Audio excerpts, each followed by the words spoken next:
ప్రపంచమంతా అల్లుకుపోయిన సాంకేతిక జాలం అంతర్జాలం. ఆర్థిక, సామాజిక, రాజకీయ, సాంస్కృతిక ఇలా ఏ రంగాన్ని తీసుకున్నా ఇప్పుడు అంతర్జాలంతో అనుసంధానమై ఉంది. అంతర్జాలాన్ని ఓ దేశంగా పరిగణిస్తే ప్రపంచ ఆర్థిక వ్యవస్థలో 5వ శక్తివంతమైనదని తేలింది. అన్ని రకాల లావాదేవీలతో ప్రపంచంలో అతిపెద్ద విపణుల్లో ఒకటిగా మారింది.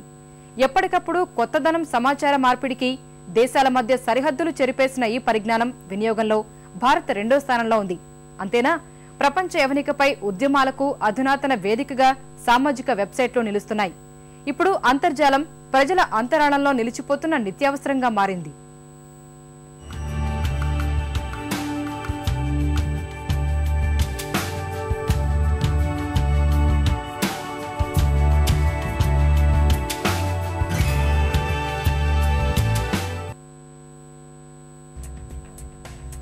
ప్రపంచాన్ని అరచేతిలో ఇమిడ్చింది అంతర్జాలం. ఈ జాలంలో చిక్కుకోనిదేది? సామాజిక, ఆర్థిక, సమాచార రంగాల్లో ఒక్కసారి ఇంటర్నెట్ లేని క్షణాన్ని ఊహించుకోండి. ప్రపంచమే స్తంభించిపోతోంది. ఏ ముహూర్తంలో సెర్న్ శాస్త్రవేత్తలు వరల్డ్ వైడ్ వెబ్ అని పేరు పెట్టారో గాని నిజంగా ప్రపంచమే ఆ వలలో చిక్కి అరచేతిలోని చిన్ని మౌస్లా ఇమిడిపోయింది.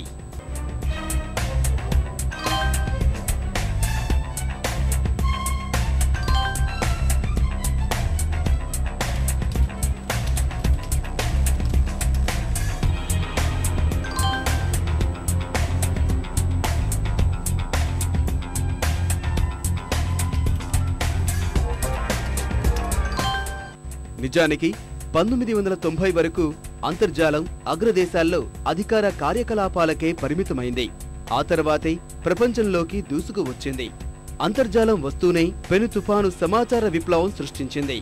క్షణాల వ్యవధిలో ప్రపంచంలోని ఏ మూల నుంచి ఏ మూలకైనా సందేశం పంపే ఈమెయిల్ సంచలనమైంది.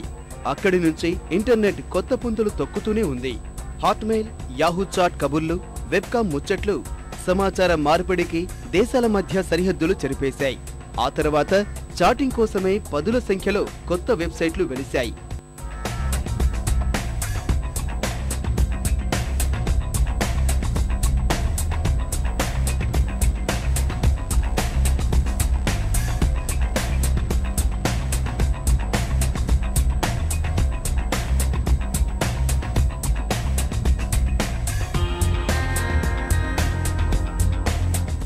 చాటింగ్ ప్రక్రియ మొదలయ్యాక ప్రపంచంలోని కుర్రకారు వెర్రెక్కిపోయింది. ఎక్కడెక్కడివో పరిచయాల్లో లేవలేనంత మునిగిపోయింది.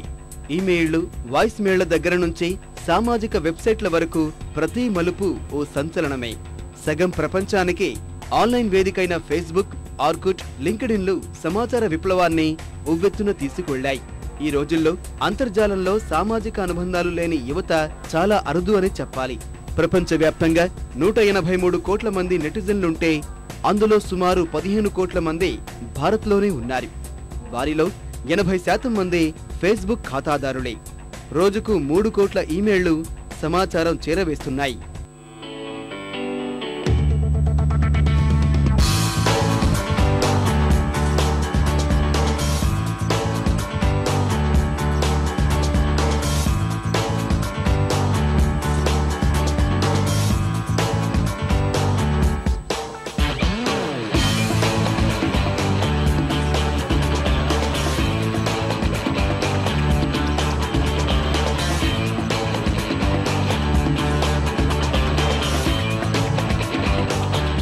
సమాచార విప్లవం అక్కడితో ఆగిపోలేదు. కంప్యూటర్ల నుంచి మొబైల్లోకి వచ్చేసింది. అంటే ప్రపంచం చిటికిన వేలు కొన మీద చేరిపోయింది. 3G సాంకేతిక పరిజ్ఞానంతో మరింత వేగం పుంజుకుంది. ఏటేటా 18% పెరుగుతున్న వినియోగదారులతో దూసుకుపోతోంది. దాదాపు 1,00,000 కోట్లని భావిస్తున్న వెబ్ పేజీల్లో సమాచార మార్పిడే కాదు, కొనుగోళ్లు, లావాదేవీలు సాగిపోతున్నాయి. ఇంట్లో కూర్చునే బ్యాంకు పనుల దగ్గర నుంచి షేర్ బజారులో వాటాల కొనుగోళ్లు, అమ్మకాల వరకు అన్నీ సాగిపోతున్నాయి. కాలు కదపకుండా ఏది కావాలన్నా ఒక్క క్లిక్తో ఇంటికొచ్చి చేరుతోంది. ప్రభుత్వ కార్యకలాపాలు ఇంటర్నెట్తోనే అనుసంధానమయ్యాయి. అంతా అంతర్జాల మాయ. భారత్లో కనీసం 57% ఖాతాదారులు ఈ బ్యాంకింగ్ సేవలు వినియోగించుకుంటున్నారు. ప్రపంచవ్యాప్తంగా 65% అమ్మకాలు, కొనుగోళ్లు అంతర్జాలం ద్వారానే సాగిపోతున్నాయని తాజా సర్వేలు చెబుతున్నాయి. ఆ రకంగా అంతర్జాలం అతిపెద్ద విపణిగా అవతరిస్తోంది.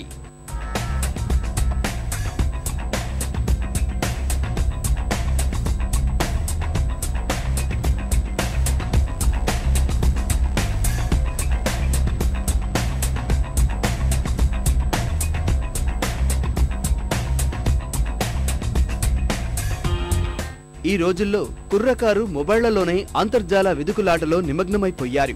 అందుకే రాజకీయ నాయకులు ప్రచారానికి అతిపెద్ద వేదికగా అంతర్జాలాన్ని ఎంచుకుంటున్నారు. దేశంలో ప్రతి ప్రధాన పార్టీకి ఇప్పుడు ఓ అధికారిక వెబ్సైట్ ఉంటోంది.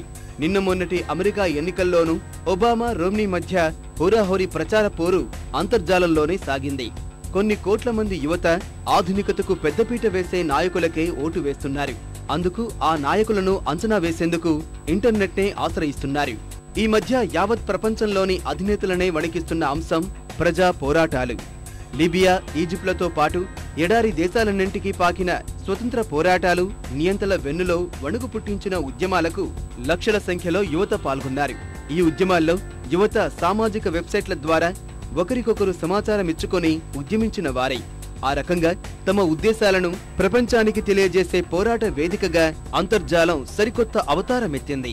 తాజాగా మన దేశంలోనూ లోక్పాల్ ఉద్యమం, ఢిల్లీ సామూహిక అత్యాచార ఘటన విషయంలో న్యాయం కోసం పోరాడుతూ రాష్ట్రపతి భవనాన్ని యువత ముట్టడించడం, ఇవన్నీ ఫేస్బుక్ ఉద్యమాలుగా సంచలనం సృష్టించాయి. వీధుల్లోనే కాక అంతర్జాలంలో కోట్ల మంది నెటిజన్ల మధ్య సమస్యలపై చర్చ జరుగుతోంది. నిశ్శబ్ద విప్లవానికి సామాజిక వెబ్సైట్లు వేదికలవుతున్నాయి.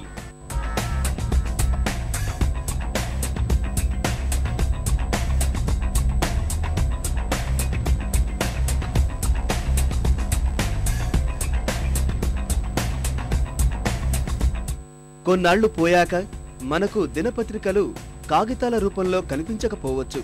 ఎందుకంటే ఇప్పుడు తక్షణ సమాచార సాధనం అంతర్జాలమే. మీడియాలో అంతర్జాలం ప్రాధాన్యత పెరిగింది. అంతర్జాలం ఈ పత్రికలు చదివే వారి సంఖ్య గడిచిన 2 ఏళ్లలో 40% పెరిగిందని అంచనా.